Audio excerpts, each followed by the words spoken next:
नमस्कार. स्वामी कृपा चॅनलमध्ये आपले सर्वांचे मनापासून स्वागत आहे. श्री गणेशाय नमः. नमस्कार भक्तांनो. ज्या नावाने सर्व विघ्न दूर होतात, त्यांच्या स्मरणाने प्रत्येक शुभ कार्याला यश मिळते, अशा गणपती बाप्पांच्या चरणी कोटी कोटी प्रणाम.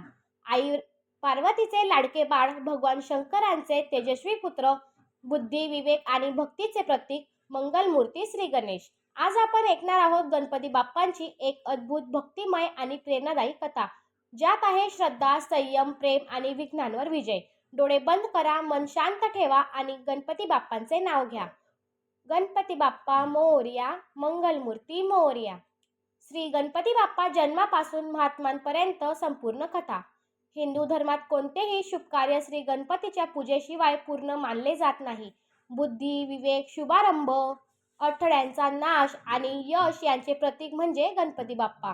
ते केवळ देव नाहीत, तर आई वडिलांचा आज्ञाधारक पुत्र, भक्तांचा लाडका बाळ आणि संकटात धावून येणारा मित्र आहे. गणपती बाप्पांचा जन्म. कैलास पर्वतावर माता पार्वती एकट्या होत्या. भगवान शंकर तपश्चर्येसाठी बाहेर गेले होते. पार्वतीला एकटेपणा जाणवत होता. त्यांच्या मनात विचार आला, माझा असा एक पुत्र असावा जो माझ्या आज्ञेने चालेल, माझे रक्षण करेल आणि मला कधीही सोडून जाणार नाही. त्या दिवशी पार्वतीने अंगावर उटणे लावून त्या उटण्यापासून त्यांनी एक सुंदर बालक तयार केले आणि त्यात त्यांचे प्राण फुंकले. बालक जिवंत झाला. पार्वतीने प्रेमाने त्यांना म्हणाल्या, बाळ, आजपासून तू माझा पुत्र आहेस. त्या बाळाचे नाव ठेवले गेले गणपती. शंकर आणि गणपती यांचा प्रसंग. एकदा पार्वती अंघोळ करत असताना त्यांनी गणपतीला दारात उभे राहायला सांगितले. कोणालाही आत येऊ देऊ नकोस, असे त्यांनी सांगितले. त्याच वेळी भगवान शंकर परतले. दारात एक अनोळखी बालक उभा होता. शंकर म्हणाले, मला आत जायचे आहे. गणपती बाप्पा म्हणाले, आईची आज्ञा आहे, कोणीही आत जाऊ शकत नाही. शंकरांना राग आला. गणपतीने त्यांच्या गणांना पराभूत केले. अखेर क्रोधित होऊन शंकरांनी त्रिशूळाने गणपतीचे मस्तक उडवले. पार्वती बाहेर आल्या आणि पुत्राचे निष्पाप शरीर पाहून संतप्त झाल्या. त्यांनी उग्र रूप धारण केले आणि संपूर्ण सृष्टी नाश करण्याची चेतावणी दिली. शंकरांना आपली चूक समजली. त्यांनी त्यांच्या गणांना आज्ञा दिली, उत्तर दिशेला जो पहिला जिवंत प्राणी दिसेल त्याचे मस्तक घेऊन या. गणांना हत्तीचे मस्तक सापडले. ते गणपतीच्या धडावर जोडले गेले. शंकरांनी अमृत शिंपडले आणि गणपती बाप्पा पुन्हा जिवंत झाले. शंकरांनी वरदान दिले, कोणतेही शुभ कार्य तुझ्या पूजेनेच सुरू होईल. तू विघ्नहर्ता म्हणून ओळखला जाशील. नमस्कार. स्वामी कृपा चॅनलमध्ये आपले सर्वांचे मनापासून स्वागत आहे. श्री गणेशाय नमः. नमस्कार भक्तांनो. ज्या नावाने सर्व विघ्न दूर होतात, ज्यांच्या स्मरणाने प्रत्येक शुभ कार्याला यश मिळते, अशा मंगलमूर्ती श्री गणेश यांच्या चरणी कोटी कोटी प्रणाम. आई पार्वतीचे लाडके बाळ, भगवान शंकरांचे तेजस्वी पुत्र, बुद्धी, विवेक आणि भक्तींचे प्रतीक, विघ्नहर्ता गणपती बाप्पा. आज आपण ऐकणार आहोत गणपती बाप्पांची एक अद्भुत, भक्तिमय आणि प्रेरणादायी कथा, ज्यात आहे श्रद्धा, संयम, प्रेम आणि विघ्नांवर विजय. डोळे बंद करा, मन शांत करा आणि बाप्पांचे नाव घ्या. गणपती बाप्पा मोरया, मंगलमूर्ती मोरया. श्री गणपती बाप्पा जन्मापासून महात्म्यांपर्यंत संपूर्ण कथा. हिंदू धर्मात कोणतेही शुभ कार्य श्री गणपती बाप्पाच्या पूजेशिवाय पूर्ण मानले जात नाही. ते बुद्धी, विवेक, शुभारंभ आणि अडथळ्यांचा नाश यांचे प्रतीक आहेत. ते केवळ देव नाहीत, तर आई वडिलांचा आज्ञाधारक पुत्र आहेत आणि भक्तांचा लाडका बाळ आणि संकटात धावून येणारा मित्र आहे. गणपती बाप्पांचा जन्म. कैलास पर्वतावर माता पार्वती एकट्या होत्या. भगवान शंकर तपश्चर्येसाठी बाहेर गेले होते. पार्वतीला एकटेपणा जाणवत होता. त्यांच्या मनात विचार आला, माझा असा एक पुत्र असावा जो माझ्या आज्ञेने चालेल, माझे रक्षण करेल आणि मला कधीही एकटे सोडून जाणार नाही. त्या दिवशी पार्वतीने अंगावरील उठण्यापासून एक सुंदर बालक तयार केले आणि त्यात प्राण फुंकले. जो बालक जिवंत झाला. बाळा, आजपासून तू मात्र माझा पुत्र आहेस. त्याचे नाव ठेवले गणपती बाप्पा. शंकर आणि गणपती बाप्पा यांची भेट. एकदा पार्वती अंघोळ करत असताना त्यांनी गणपतीला दारात उभे कोणालाही आत येऊ देऊ नकोस, असे सांगितले. तेवढ्यात भगवान शंकर परत आले. दारात एक अनोळखी बालक उभा होता. शंकर म्हणाले, मला आत जायचे आहे. गणपती म्हणाले, आईची आज्ञा आहे, कोणीही आत जाऊ शकत नाही. शंकरांना राग आला. त्यांनी आपल्या गणांना बोलावले, पण गणपतीने सर्वांना पराभूत केले. अखेर क्रोधाच्या भरात शंकरांनी त्रिशूळाने गणपतीचे मस्तक उडवले. हत्तीचे मस्तक आणि विघ्नहर्ता. पार्वती बाहेर आल्या आणि आपल्या पुत्राचे निष्पाप शरीर पाहून क्रोधित झाल्या.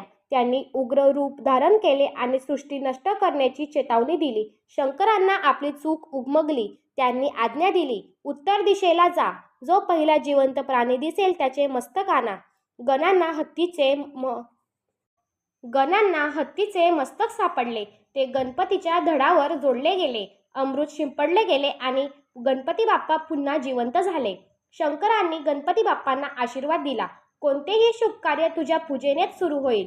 तू विघ्नहर्ता म्हणून ओळखला जाशील. तुला प्रथम पूजेचा मान मिळेल. तुझे वाहन उंदीर मामा असेल. देवांनी पुष्पदृष्टी केली. पार्वतीच्या डोळ्यात आनंद अश्रू आले. ज्ञानाचे फळ. एकदा नारद मुनींनी ज्ञानाचे दिव्य फळ आणले. शंकर म्हणाले, जो संपूर्ण विश्वाची प्रदक्षिणा करून येईल त्याला हे फळ मिळेल. कार्तिकेय मोरावर बसून निघाले. गणपती बाप्पा मात्र शांत बसले. ज्ञानाचे फळ. एकदा नारद मुनींनी ज्ञानाचे दिव्य फळ आणले. शंकर म्हणाले, जो संपूर्ण विश्वाची प्रदक्षिणा करून येईल त्याला हे फळ मिळेल. कार्तिकेय मोरावर बसून निघाले. गणपती बाप्पा मात्र शांत बसले. त्यांनी आई वडिलांना प्रदक्षिणा घातली आणि म्हणाले, माझ्यासाठी तुम्हीच संपूर्ण विश्व आहात. शंकर प्रसन्न झाले आणि ज्ञानफळ गणपती बाप्पाला दिले. कुटुंब. गणपती बाप्पांचे 2 विवाह सांगितले जातात, ऋद्धी आणि सिद्धी. त्यांना 2 पुत्र झाले, शुभ आणि लाभ. मोदकाचे महत्त्व.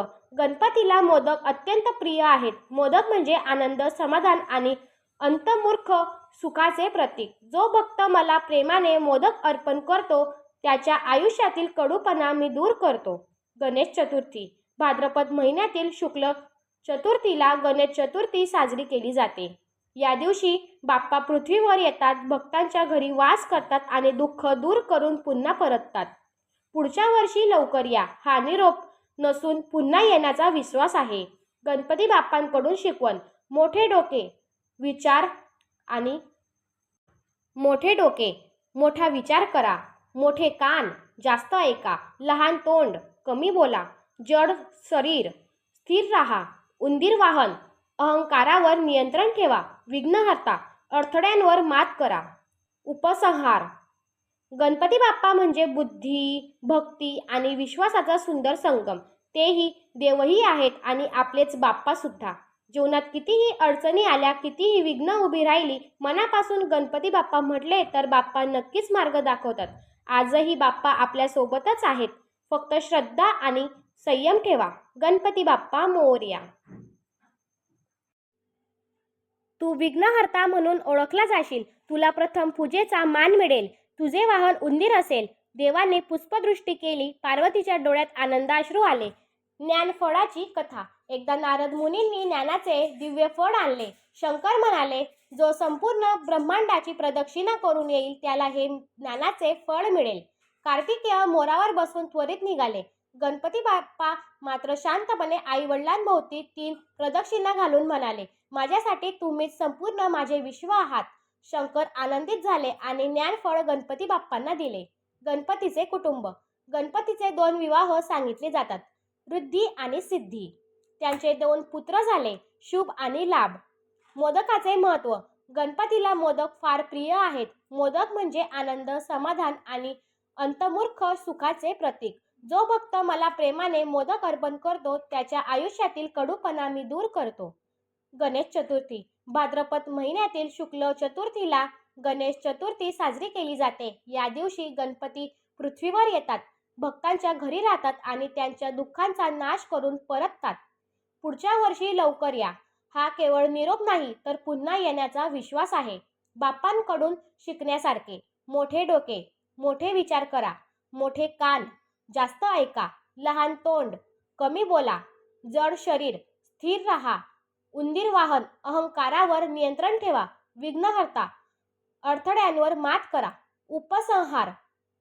गणपती बाप्पा म्हणजे भक्ती, बुद्धी आणि विश्वासाचा संगम आहे. ते देवही आहेत आणि आपलेच बाप्पा सुद्धा. जीवनात कितीही अडचणी आल्या, कितीही विघ्न उभी राहिली, मनापासून गणपती बाप्पा म्हणा.